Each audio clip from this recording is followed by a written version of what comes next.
I'm getting kind of a slow start. Well, it feels that way. I guess some days just feel like that. But I was outside looking for dog poop and I didn't find any. But I thought I would take the computer back out and just talk for a minute about, um, how much variation there can be in kind of climate, I guess. And yeah, I mean, am I going to be censored for using that word climate? I hope not. I mean, it's possible. And I don't know. What is there plenty to not understand? I mean, what am I? I was biology major undergrad, like I said yesterday, and well, I love nature. All right, so I just wanted to come out to this tree again, and so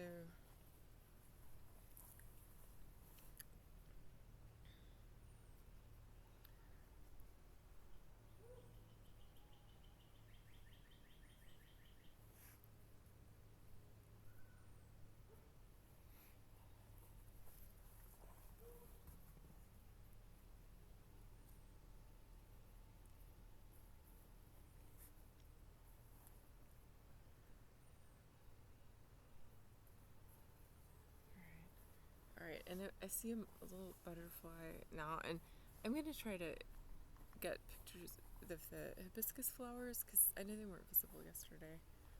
It's just I don't know that they will be. All right, so I mean not hibiscus. Yeah, well I call them hibiscus.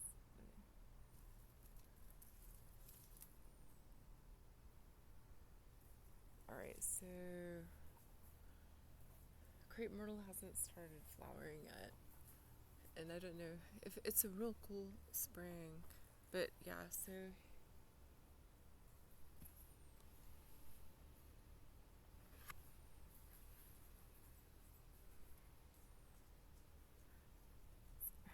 try to get Our Lady in there too. Well, so what do I want to talk about? I was out there and looking at the flowers, and I don't see any bees. So I think I felt maybe a bumblebee in my hair yesterday when I was trying to show the Rose of Sharon. So Rose of Sharon that I called hibiscus, and the person who was here a few months ago, I think also called the one with the more lips. I think of that as like lipstick color, Rose of Sharon.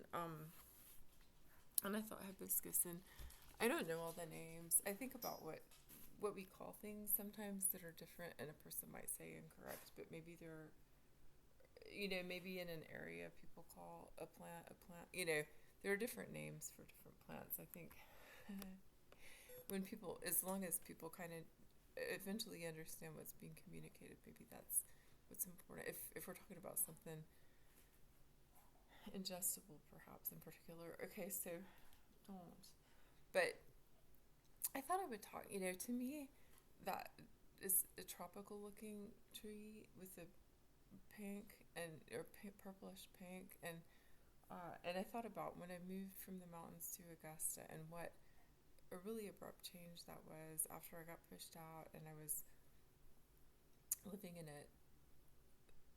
I don't know, like a cottage behind a house, and what's in your mouth? And I remember camellias blooming in the winter, and it was just confusing to me. It's like in the mountains, you wouldn't see that.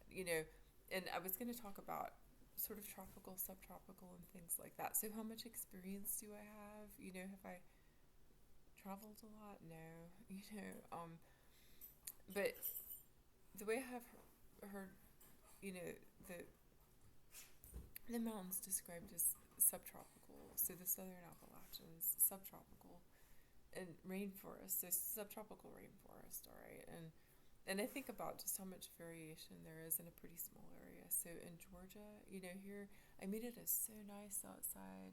This says 81. It feels cooler out there to me, um, and again, I don't see any bees. It's not that humid feeling today, at least. But although I get like a memory or something like that of kind of yuck, I mean, weather. It wasn't like that at my grandparents. I mean, and so I'm going off on a little bit of a tangent, and then I'll talk more about maybe about Augusta, but our grandparents lived in an area that now rich people, it's like there's the taxes have gone up, development all around, and it was rural, and it's there. Rescue kind of fire and rescue has, I think, training in horse rescue now, so it's really changed. But I mean, there were horses. My grandparents had horses, and there were people who had horses and cows, and my grandparents had cows, and horses. At least one of them was a retired camp horse, so but um,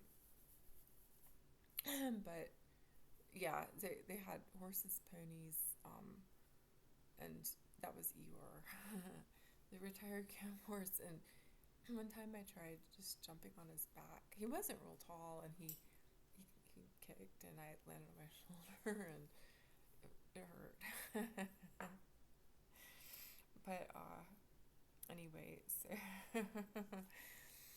but the way it was there, real piney. It's hilly. There was a creek down at the bottom where there was a fence, and when we would go down there, there would be someone that would start shooting, and there was an orchard in one area that was mostly, I think it was kind of old. It was the trees were still growing, and it was kind of left to itself. So it was a small area, and there was a barn, and it would have been a good place for Garth. I don't know if he would have gotten out. My youngest brother actually talked about, what if they could have a dog rescue there, but we did not get to keep our grandparents' place. But yeah,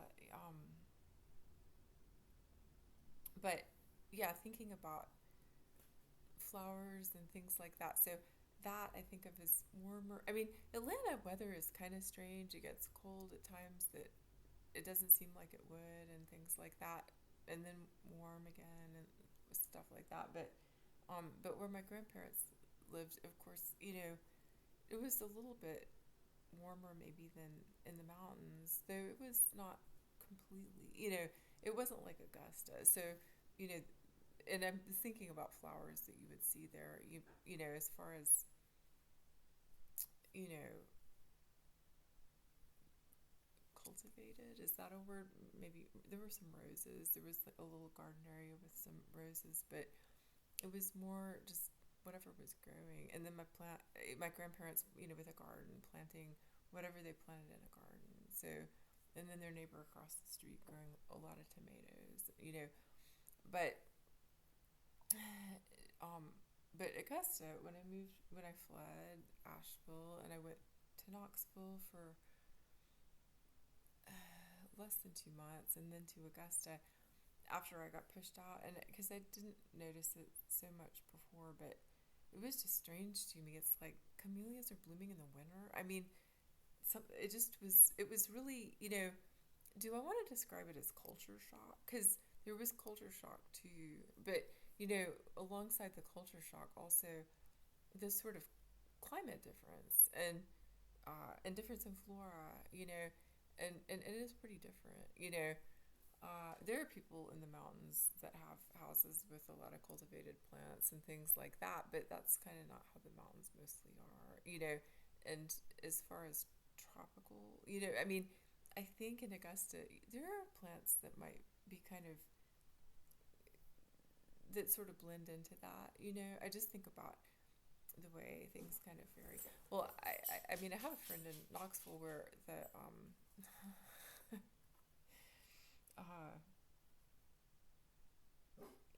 all kinds of stuff is interfering with my thoughts. This, a dessert, and then a name of a plant that, no, that's not it, and then maybe a place, lantana, that's the name for it. So there was lantana growing that was actually, that overwintered, and that seems kind of unusual. I saw that some in Tampa where there was lantana growing pretty big, and it was real beautiful. And I almost want to say poinsettias, but I think that's photographs I've seen of somewhere else. But anyway, I just thought I would show those. To me, there are times I when in the summer and it's hot and real humid and it's like, yeah, it feels kind of tropical like. I think there's some of that, even though it can get bitter cold and has gotten in single digits some since I've moved here. My rosemary died, and the sage survived, but the rosemary didn't. But kitchen sage. But anyway, so I mean, if I should call it kitchen, culinary, a kind of culinary sage. But anyhow, so yeah, I just wanted to show that. I'm really thankful. It's cool. It's nice, and but I don't see bees out there, and maybe that's gonna be later in the summer. I guess we're just gonna see what the summer is like. But I wanted to talk about. I just wanted to show some flowers. Wanted to talk about the way climate can vary over a pretty small range, and yeah, what else do we need to be thinking about?